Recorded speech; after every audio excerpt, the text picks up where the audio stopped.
태권도 못 가요. 왜? 그랬더니 수학 100점 못 맞으면 엄마 가지 말래요. 이래. 성적 때문에 그런 경우가 있죠. 네. 이제 어떡합니까? 이랬어요. 사실 공부하고 운동하고 별개입니까? 별개 아닙니까?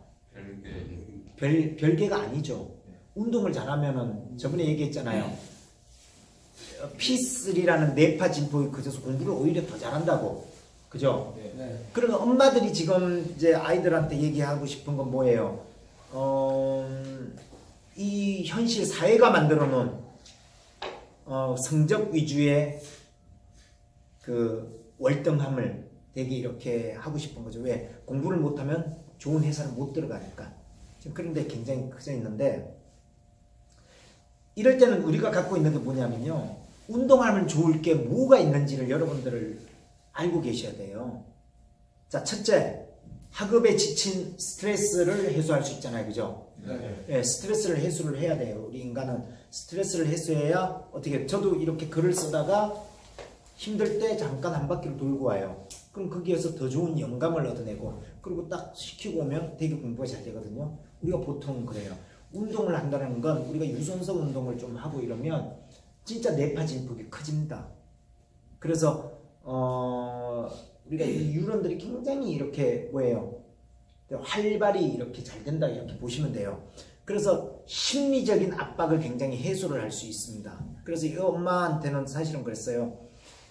나는 이렇게 얘기를 해요. 미국의 아동 심리학자 토리 헤이든이라는 그 교수가 있어요. 그 교수는 어릴 때 행복하지 못하면 나이가 들었어도 행복할 수 없다라는 거예요. 그 아이는 행복했냐 안 했냐 물어봤더니 행복하지 않고 갔다라는 얘기예요. 그럼 사실은 굉장히 마음적으로 심적으로 마음이 아픈 거예요. 그죠? 네. 그리고 그 돌아서는 모습을 보고 자기도 가슴이 짠하더라. 나도 그런 적이 있었거든요. 나 이제 못 와요. 그럴 때 엄마한테 그 얘기를 할 때 엄마가 100점 맞으면 보내준대요. 그랬는데 결국 그 애는 100점을 못 받고 못 돌아왔어요. 그럼 그 아이가 결국 100점을 맞을까요? 그래서 제가 편지글에다 이렇게 남겼어요. 부모님, 그 당시에는 이렇게 했어요. 공부와 아이들 저거는 별개는 아니지만 따로따로 보자면 운동을 잘해주면 아이들이 스트레스를 풀 수 있고, 그 스트레스는 즐겁게 함께 사람과 융화를 하기 때문에 정서지능을 높이는 겁니다. 결국은 정서지능이 높은 아이들이 청소년기에 되면 지적 수준이 높아지고, 지적 수준이 높아지는 아이들과 공부를 잘하게 되고, 공부를 잘하는 아이가 자아 행복도가 높아집니다. 저는 이렇게 설명을 했거든요. 근데 이게 틀린 얘기가 아니에요. 어릴 때 주입식으로 공부를 했던 아이들은 다양하게 커서는 공부를 할 수 없습니다. 그냥 무작정 암기에 치우쳐서 자기가 뭘 원하는지 자기가 원할 수 있는 건 자율적으로 할 수가 없기 때문에 공부에 지치게 되죠. 그러면 운동하는 사람들 대체로 얘기해서, 솔직히 얘기해서 공부를 왜 안 하냐? 운동을 택한 거죠, 사실. 그렇게 보시면 됩니다. 그러니까 우리 뭐 운동 안 해서 뭐 저기 안 했다, 뭐 이거 안 했다. 그리고 사실은 그러면서 책을 좀 읽는 습관을 좀 들이면 좋았는데, 우리는 몸으로만 운동을 하고 책을 읽거나 어떤 부분들을 하지 않았기 때문에 사실 몸에는 하는 건 익숙해 있는데 책에 읽는 거에 대해서 익숙하지 않을 뿐이지, 거기에 조금만 익숙해지면요 굉장히 잘 씁니다. 글도 잘 쓰고 글도 잘 읽고 그렇습니다. 그러니까 굉장히 지적 수준도 굉장히 높일 수가 있다는 거죠. 요거는 습관에 대한 거고요. 그러니까 여러분들도 저는 이렇게 생각합니다.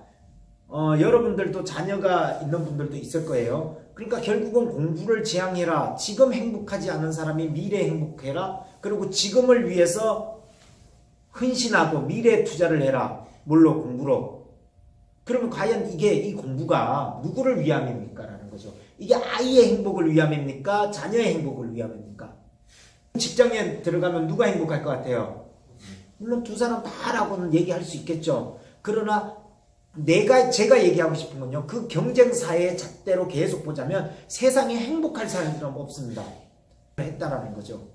그러니까 행복의 척도는 공부가 아니고 그 자기의 위치가 아니고 자기의 이런 소셜 포지션은 아니라는 거죠. 행복의 척도는 내가 당장 행복할 수 있고 남을 위할 수 있고 남과 함께 할 수 있는 이런 것들이 더불어 가서 뭔가를 할 수 있다는 자체가 행복도지, 행복도는 절대 옛날에 이런 영화도 있잖아요. 행복은 성적순이 아니잖아요. 그런 영화도 있잖아요. 절대 그게 아니라는 거죠. 제가 오늘 하고 싶은 얘기는 딱 이거예요. 지금 행복하지 않으면 나중에 행복할 수 있다 없다? 없다. 절대 없다라는 겁니다. 여러분들은 그걸 절대 간과해서는 안 될 거라고 생각합니다.